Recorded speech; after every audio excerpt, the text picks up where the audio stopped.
કોંગ્રેસના પ્રતિનિધિમંડળની મુખ્ય ચૂંટણી અધિકારીને રજૂઆત એસઆઈઆરની કામગીરી મુદ્દે વિપક્ષ નેતા ડોક્ટર તુષારભાઈ ચૌધરી પહોંચ્યા। 6 અલગ અલગ મુદ્દાઓને લઈને કોંગ્રેસના નેતાઓએ રજૂઆત કરી। કોંગ્રેસની રજૂઆત બાદ નેતા ડોક્ટર તુષારભાઈ ચૌધરીનું નિવેદન, ડુપ્લિકેટ મતદાર શોધવા ચૂંટણી આયોગ શું કામગીરી કરે છે?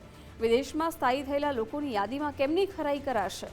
કેટલાક લોકો ધંધા રોજગાર માટે અન્ય શહેરમાંથી આવેલા છે, અન્ય રાજ્યોના લોકો પણ અહીં ધંધા રોજગાર માટે રહે છે। ચૂંટણી આયોગ આ પ્રકારના લોકોને કેમના શોધી કાઢશે તે અંગે સવાલ છે। હાલમાં જે એસઆઈઆરની પ્રક્રિયા ચૂંટણી પંચ દ્વારા સમગ્ર ગુજરાતમાં ચાલી રહી છે, એમાં લગભગ 6 જેટલા મુદ્દાઓ માટે અમે રજૂઆત કરી છે। અમારો મુખ્ય મુદ્દો એ હતો કે ડુપ્લિકેટ મતદારો છે એ આમ અંદાજિત તમે જુઓ તો દરેક વિધાનસભામાં 15,000 થી 25,000 ડુપ્લિકેટ મતદારો છે। તો શું આ પ્રક્રિયામાં એ લોકો પાસે એવી કોઈ સિસ્ટમ છે કે ડુપ્લિકેટ મતદાર માની લો કે એક વિધાનસભા 2 વિધાનસભામાં નામ બોલતા હોય, ગુજરાતમાં જ બોલતા હોય, કે એક નામ ગુજરાતમાં બોલતું હોય ને એક નામ અન્ય રાજ્યમાં બોલતું હોય, તો એને શોધી કાઢવાની તમારી પાસે કોઈ સિસ્ટમ છે કે નહીં? એ જો સિસ્ટમ ના હોય તો આ ડુપ્લિકેટ મતદારો યથાવત જ રહેશે।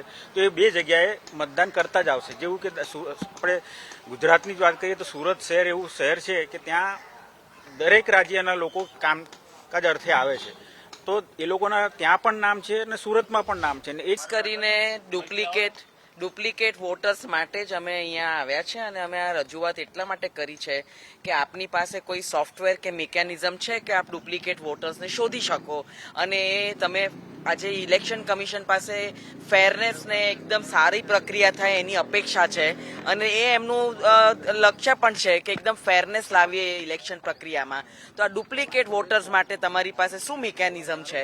અને જો બહારથી આવેલા કે પરણીને પણ આવેલી વ્યક્તિ અહીંયા આ રાજ્યમાં હોય કે બીજી રાજ્યમાં ગઈ હોય તો અહીંના ઇલેક્શન કમિશન અને જે તે રાજ્યના ઇલેક્શન કમિશન જોડે કોઈ એવું મિકેનિઝમ છે કે તમે શોધી શકો કે બંને જગ્યાએ એક જ વ્યક્તિના નામ કેવી રીતે ચાલે છે?